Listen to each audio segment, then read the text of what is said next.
Sige, okay. Ito na yung kanyang motor, boss. Oh. Tinanggal ko na dito. Nangitim na ngayon.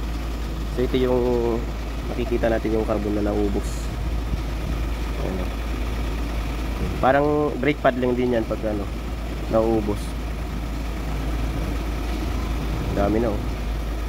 Ngayon yung makikita natin yung carbon brush niya dito sa pinakaloob. So tatanggalin lang natin to. So ayan, makikita natin dito, boss, na ubos na yung pigilan mo.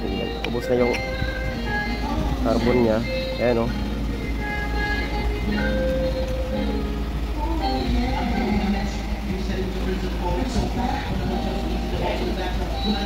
Yung carbon niya dito, nandito. Parang starter lang. Ayun.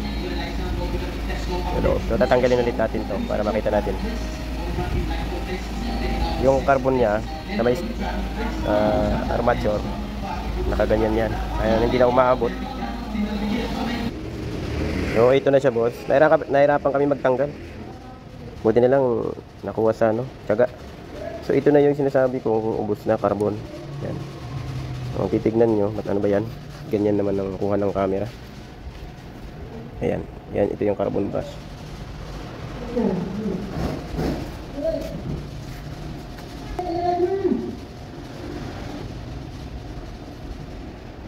Yan, ubos na siya, boss. Ubos na yan. Sagad-sagad na yan.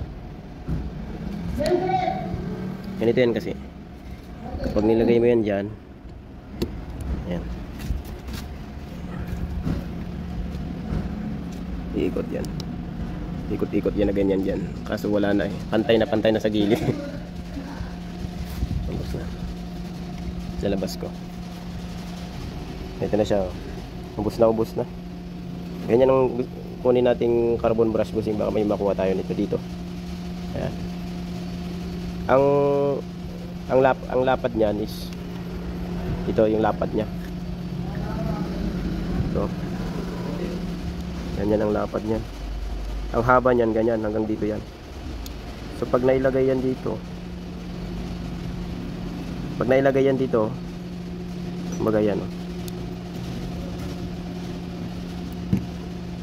Nailagay ng ganyan. Ibig sabihin yung puwit niyan aabot dito. So ganyang kahaba. Ganyang kahaba yan. Tingnan niyo yung naubos niya ng ano, sa tagal na. So ito yung hindi tumatama na ito dun sa may mismo ano.